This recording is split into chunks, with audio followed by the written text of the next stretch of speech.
All right, everybody, ready to dive in.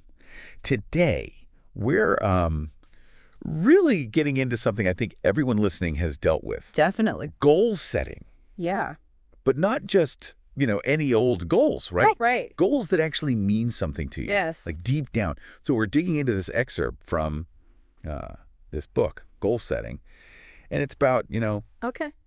tuning out all that noise, all that Sure, that pressure pressure. from everybody else. Right, yeah. And really figuring out what we want to go after. I think that's such a good point because we often have like these external voices telling us what we should be striving for, but those might not actually align with our own personal values and aspirations, Exactly. Yeah. And it's like, I think we've all been there, right? Yes, absolutely. I mean, think about it. You're a young athlete. Yeah, you've got all this potential, And suddenly it's like your parents are envisioning, the full ride scholarship to a division high school, or Right. your coach is just so focused on you hitting this specific ranking. Exactly. And I'm not saying those things are bad, Right. right? Of course. Like, obviously, Well, they right, want what's best, but But it can feel like it can be a lot.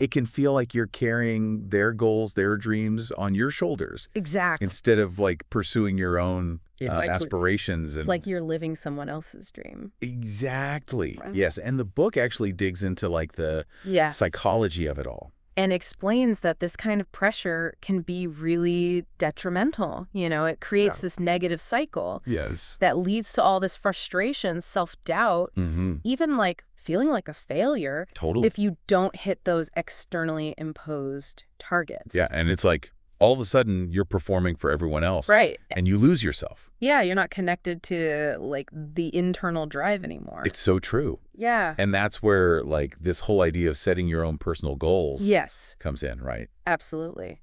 Having that, the book calls it buy-in. Yes. But Having that internal buy-in Okay. is what's so important. Okay, so explain that. What do they mean by buy-in? So when you set goals that are truly your own, goals that are aligned with what you truly value, that's when you're really bought in. Okay. Because it's not about, pleasing your parents or your coach or Right. whoever it is, right? Right. It becomes about fulfilling this desire that like deeply resonates with who you are. It's so powerful. It is. And it gives you this resilience Mm-hmm. to keep going Yeah. when things get tough. Because they inevitably will. Right. Oh, of course, there are always bumps in the road. Exactly. Right. With any goal. Yeah. And this isn't limited to, just athletes. Like, think about your career goals, personal projects you're working on. Learning your language. Exactly. Okay, yeah. Like, whatever you're striving for, that internal drive, that buy-in is what's going to get you through. So then how do we figure out what we want? I mean, that's the million-dollar question. Right. Because there's so much noise. Yeah. Right. Yeah. How do you block that out and figure out what you want? Yeah.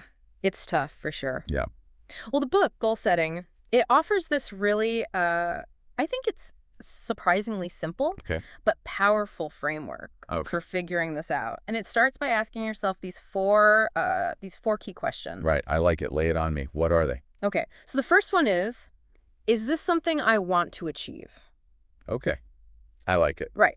Not what somebody else wants you to achieve, but what do you want? Yes. The second is this a reasonable goal for me? Okay. Right. Like, are you setting yourself up for success or for, unnecessary pressure and potential failure? The third question is, why do I want to accomplish this goal? Okay. And that's a big one. Yeah, I was going to say that one's big. Yeah, because it gets to the why behind your actions, right? Yeah. And then finally, what does this goal mean to me? Okay. So it really is as simple as reframing those questions to be about you. I love that. Yeah. Because it's like you're holding up a mirror Yes. and saying, okay, what actually matters to me? Not my parents, not my coach. What matters to me? Exactly. And on that note, speaking of powerful athletes, right? Yeah. This book talks about Let me guess. Is it Ben Shelton. Ben Shelton? Yeah. I love that he's mentioned. Yeah, he's awesome. He's great. And they talk about how he's super deliberate Interesting. about keeping his goals private, I like that. which I thought was interesting, especially, Great. in the world of pro sports, there's so much pressure to like declare your aims. Right. I'm going for this. Yeah, you have to like publicly state your goals. Yes. And he actually talks about that. Yeah. He's quoted in the book as saying, What's he say?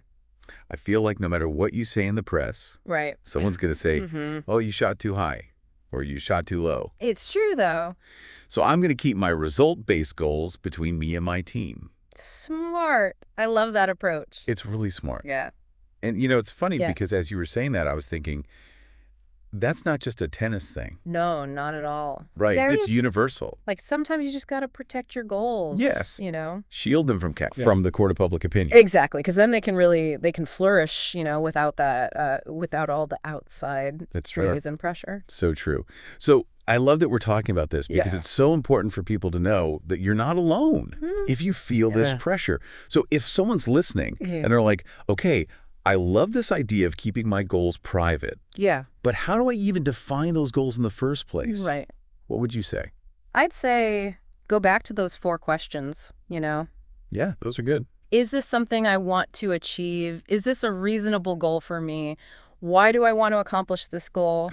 What does this goal mean to me? Like, those questions really force you to cut through all the noise. Oh, good. And, hone in on what truly matters. Yes. Because when you can answer those questions, you've done the work. Exactly. Right. You've peeled back the layers and gotten to the core of what you want. Yes, exactly. So as you're listening to this, think to yourself, if you could achieve anything, anything at all, no judgment, no limitations, what would your most audacious goal be? Ooh, I like that. Right. And just hold on to that thought, let it simmer, because it just might be the key to, unlocking your full potential. I love that. That's so good. Yeah. That's awesome.